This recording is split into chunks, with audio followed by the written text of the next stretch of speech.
আসসালামু আলাইকুম। শুরুতেই জানিয়ে দিব এখনকার গুরুত্বপূর্ণ সংবাদ শিরোনাম।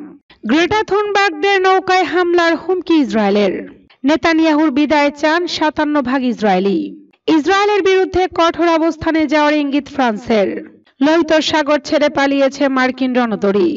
ইউক্রেনের ড্রোন হামলার প্রতিশোধ নেবেন পুতিন, ট্রাম্পের হুঁশিয়ারি। পারমাণবিক চুক্তিতে নতুন মোড়, দাবি ইরানকে ছাড় দিচ্ছে যুক্তরাষ্ট্র। ৭২টি দেশে ১৫১ বার সফর করেও যে কারণে বন্ধুহীন মোদি। শুনছিলেন সংবাদ শিরোনাম, এবার বিস্তারিত। তবে তার আগে অনুরোধ থাকবে ভিডিওতে একটি লাইক দিন এবং কোথায় থেকে আমাদের ভিডিওটি দেখছেন কমেন্টে জানিয়ে দিন। গ্রেটা থুনবার্গদের নৌকায় হামলার হুমকি ইসরায়েলের। গাজা একদিকে দুর্ভিক্ষ, অন্যদিকে ইসরায়েলের হামলা চলছে। এমন পরিস্থিতিতে গাজা অভিমুখে যাত্রা শুরু করেছে একটি ত্রাণবাহী নৌকা, যার নেতৃত্ব দিচ্ছেন জলবায়ু আন্দোলনের পরিচিত মুখ গ্রেটা থুনবার্গ সহ আরো অনেকেই। কিন্তু নৌকাটিকে ভিড়তে দিতে চায় না ইসরায়েল। নৌকাটিতে হামলার হুমকি দিয়েছে দেশটির কর্তৃপক্ষ। ফ্রিডম ফ্লোটিলা নামে একটি দাতব্য সংস্থার তত্ত্বাবধানে গত রোববার ইতালির একটি বন্দর থেকে ম্যাডলিন নামের একটি নৌকায় ত্রাণ নিয়ে গাজার উদ্দেশ্যে রওনা করেন ২২ বছর বয়সী সুইডিশ তরুণী গ্রেটা থুনবার্গ।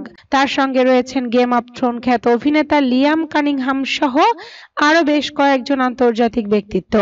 তাদের লক্ষ্য ক্ষুধার্ত গাজাবাসীর কাছে ত্রাণ সহায়তা পৌঁছানো। তবে এই সমুদ্র যাত্রায় তাদেরকে নানাভাবে হয়রানি করা হচ্ছে বলে অভিযোগ উঠেছে। দক্ষিণ ইতালির কাতানিয়া থেকে আসার পথে নৌকার কর্মীরা জানান তাদের নৌকাটিকে ড্রোন দিয়ে অনুসরণ করা হচ্ছে, যা গ্রিক কোস্ট গার্ড পরিচালনা করছিল বলে তাদের বিশ্বাস। এমন অবস্থায় তারা তাদের নিরাপত্তা নিশ্চিত করার জন্য আন্তর্জাতিক সম্প্রদায়ের প্রতি আহ্বান জানান। এবার সরাসরি ইসরায়েল হুমকি দিয়েছে। দেশটির সেনাবাহিনীর এক মুখপাত্র ব্রিগেডিয়ার জেনারেল এফি ডেফরিন বলেছেন, আমরা এই বিষয়টিও মোকাবেলার জন্য প্রস্তুত। সাম্প্রতিক বছরগুলোতে আমাদের অভিজ্ঞতা হয়েছে এবং আমরা সেই মতোই পদক্ষেপ নেব। যদিও কি পদক্ষেপ নেওয়া হবে তা তিনি বিস্তারিত বলেননি। নেতানিয়াহুর বিদায় চান ৫৭ ভাগ ইসরায়েলি। ইসরায়েলের প্রধানমন্ত্রী বেনিয়ামিন নেতানিয়াহুকে ক্ষমতা থেকে বিদায় দিতে আগাম নির্বাচন চান ৫৭% ইসরায়েলি।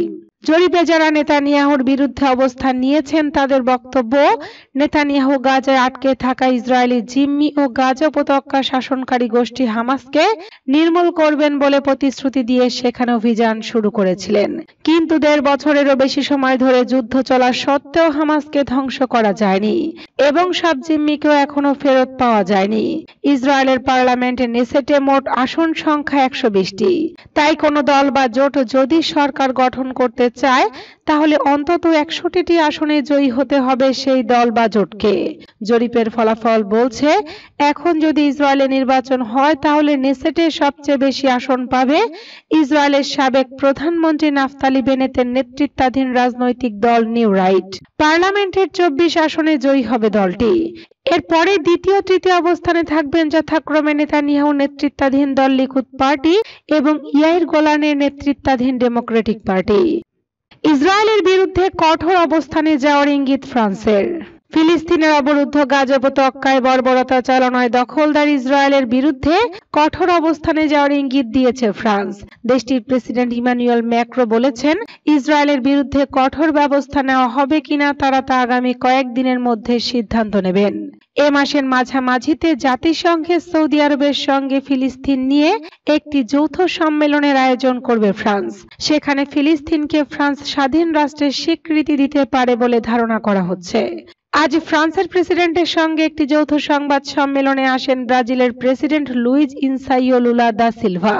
সেখানে সাংবাদিকদের ব্রাজিলের প্রেসিডেন্ট বলেন, গাজায় উগ্রপন্থী ইসরায়েলি সরকার পূর্ব পরিকল্পিত গণহত্যা চালাচ্ছে। এদিকে ফিলিস্তিনকে স্বাধীন রাষ্ট্রের স্বীকৃতি না দিতে ফ্রান্স ও যুক্তরাজ্যকে গোপনে সতর্কতা দিয়েছে যুক্তরাষ্ট্র। তবে মার্কিনীদের এ সতর্কতায় ফ্রান্স কর্ণপাত করবে না বলে ধারণা করা হচ্ছে। লোহিত সাগর ছেড়ে পালিয়েছে মার্কিন রণতরী। মধ্যপ্রাচ্যে নতুন করে ছড়িয়ে পড়ছে যুদ্ধের আতঙ্ক। হুতি বিদ্রোহীদের সামরিক হুঁশিয়ারি এবং যুক্তরাষ্ট্র ইসরায়েলের বিরুদ্ধে ধারাবাহিক হামলার প্রেক্ষাপটে উত্তেজনা চরমে পৌঁছেছে। মঙ্গলবার ইয়েমেনের প্রতিরক্ষা মন্ত্রী মেজর জেনারেল মোহাম্মদ নাসের আল আতিফি এক বিবৃতিতে বলেন, যুক্তরাষ্ট্র ইয়েমেনের সামনে পরাজিত হয়েছে। তারা তাদের বিমানবাহী রণতরীগুলোর আধিপত্য বজায় রাখতে ব্যর্থ হয়েছে।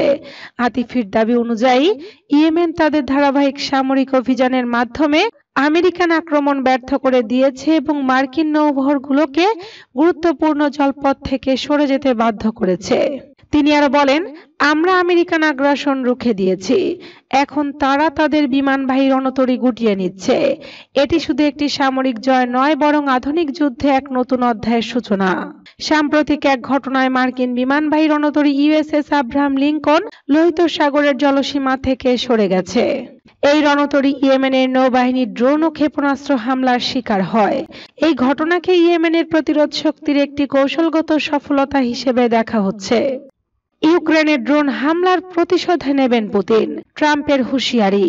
ইউক্রেনের সাম্প্রতিক ড্রোন হামলার জবাবে প্রতিশোধমূলক পদক্ষেপ নেবেন রুশ প্রেসিডেন্ট ভ্লাদিমির পুতিন, এমনটাই জানিয়েছেন যুক্তরাষ্ট্রের প্রেসিডেন্ট ডোনাল্ড ট্রাম্প। পুতিনের সঙ্গে ফোন আলাপের পর তিনি এই হুঁশিয়ারি দেন।